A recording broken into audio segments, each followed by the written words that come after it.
So I already told a couple of you this morning that this sermon is going to involve some gentle profanity, but you can imagine more colorful language if you like, because this is how it starts. Holy crap! You can imagine what I might be saying instead. That is what I might have said if I was Jesus at the beginning of the story that Marion told. Because the way it begins is people come to Jesus with a story of some horrific news. Pilate massacred a group of Galileans while they were worshiping in the temple. It was so brutal that their own blood was mingled with the blood of the animals that they were sacrificing.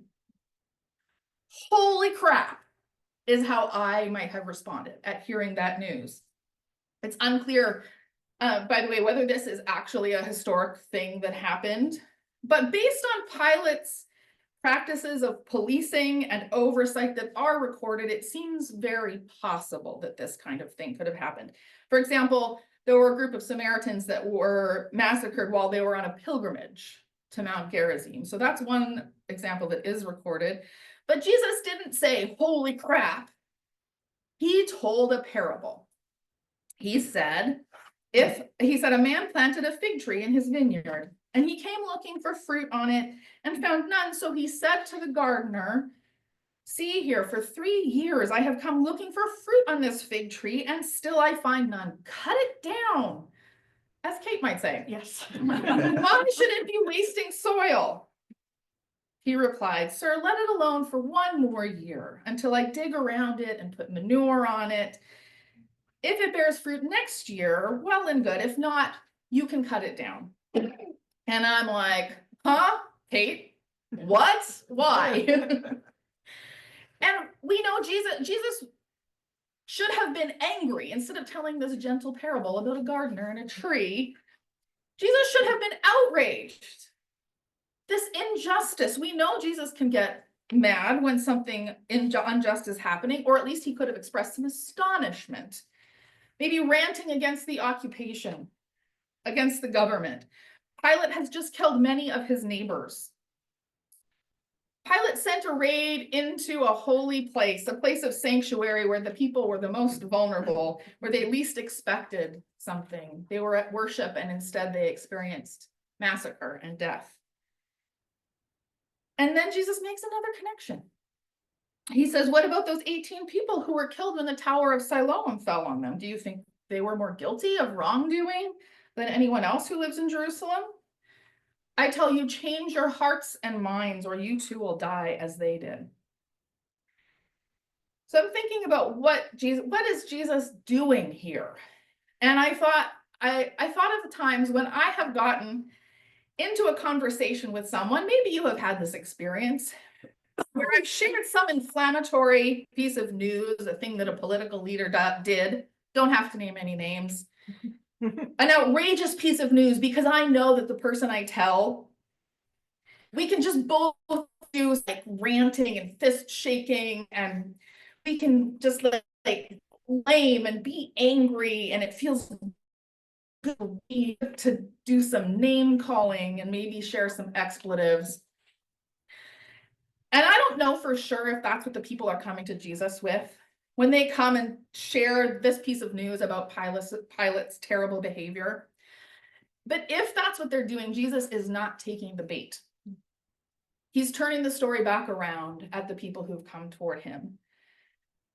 Because whether they're laying the blame on Pilate, or on the worshiping people in their sanctuary, or on the ancestors who've done something to cause this, God is not in the business of using political leaders or enacting retribution through other people, or dropping towers on people because they've been sinful, or to enact punishment. But any of us could die any day. Any of us could experience disaster or be called before our Creator. And that's why Jesus goes on to tell this story about the gardener.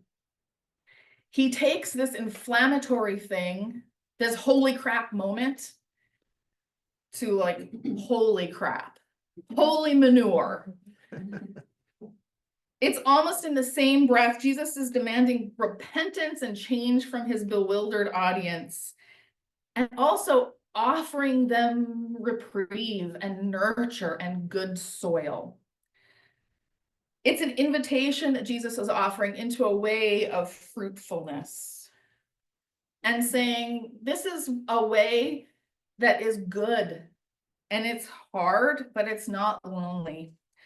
The faithful gardener will be right there digging around the roots and looking for what's rotten and taking that away and replacing it with stinky but very good vitamin-rich manure.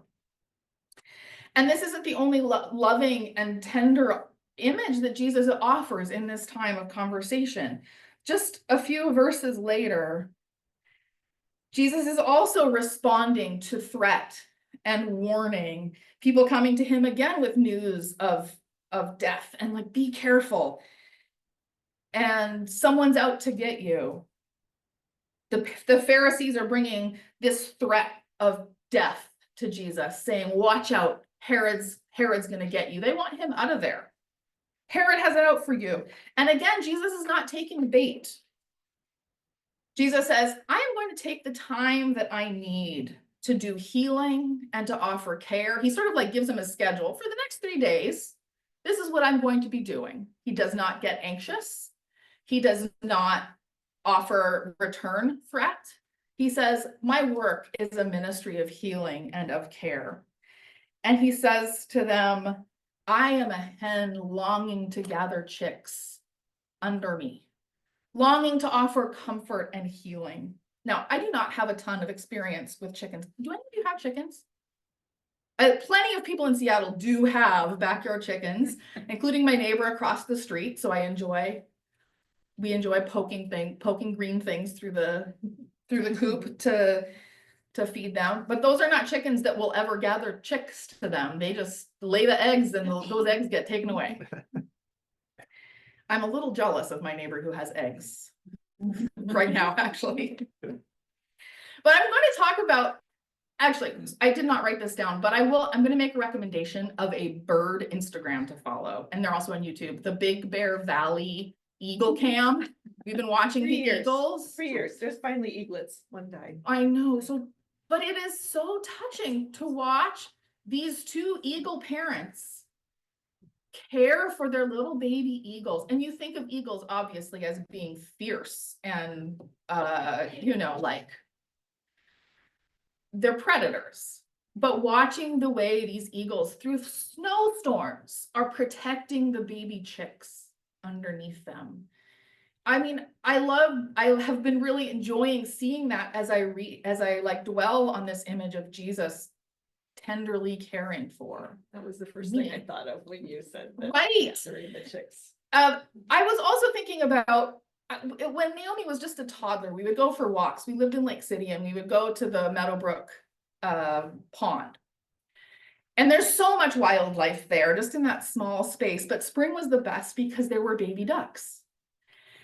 And I still have this image of a mother duck who's maybe had, I don't know, 10 baby chicks or baby ducklings. And it's evening. And so as she hops up on the bank and she is waiting for her baby ducklings to follow her, sort of settling down for the night.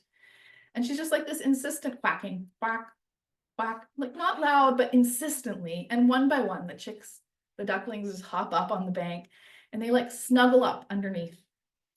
And there's one little duck who's just like, I'm not into it. I'm just going to keep on swimming. But just that mama, just that insistent quack, quack, quack, until finally the baby came and all of those ducklings fit. It's kind of astonishing how these little babies can fit underneath the parent bird.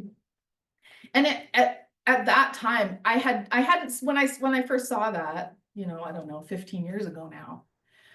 That was the first time this image came home to me of how both strong and tender that image that Jesus offered was. when I watched that mama duck gathering all of her little ducklings and shaking off the day, that Jesus is insistently calling us to him. He's gathering us in at the same time as he is firmly setting a boundary for Herod and for Pilate and for anyone also who would cast blame or be unloving. That is not the kind of behavior that I will tolerate, and yet I will welcome you in. Sylvia Shirk, I was on a call with her with other pastors this week. She talked about a Kingian nonviolent training she was a part of, and she shared this gesture that she learned of being both firm and also extending a hand. Like, this is a gesture that they learned of this firm boundary setting and stopping, while at the same time extending a hand of invitation and welcome. And I really see that in Jesus in this text of saying, I will not let the foxes of this world invade the hen's territory. He's saying, I am a hen and the foxes can stay there, and yet I will invite anyone who wants to come under my wings to be with me in this. Together in the care of the hen, the care of the gardener. He knows that as a prophet in and near Jerusalem, he is going to face difficulty. He's going to have to face the powers of the world. And yet he's going to do that with a sense of love and care and tenderness for the people who are with him. I don't really like the idea of the gardener allowing the tree to be cut down at all in this story. I was like, how can the gardener do this? But what I do love, I read this story years ago with middle schoolers, and as we read it together, what they noticed, the middle schoolers, is that if Jesus is the gardener, you can't always make like one-to-one parallels in parables, but I do think Jesus intends himself to be thought of as the gardener in this situation. And he says, if the tree bears fruit, well and good, but if not, you can cut it down. And what those middle schoolers noticed is that he doesn't say, I will cut it down. He says, you can cut it down, to the owner of the vineyard. In other words, if you think this tree isn't worth it, you're going to have to do the work of removing it because I won't take part in that. So that might be my own wishful thinking, or just the brilliance of the students that I was reading it with. But I like to read it that the gardener is bravely intervening on behalf of that tree. Bravely intervening and spreading all that good crap around the tree. But he will not have anything to do with the destruction. The tree may still perish, but the gardener will have done everything in his power to protect and nurture the health and fruitfulness of the tree. So here, my takeaway from these two stories that put tension between death and destruction and threat, and Jesus' posture of love and nurture and welcome, is an invitation to snuggle up on down underneath that hen's butt. Just be right there with Jesus with the invitation.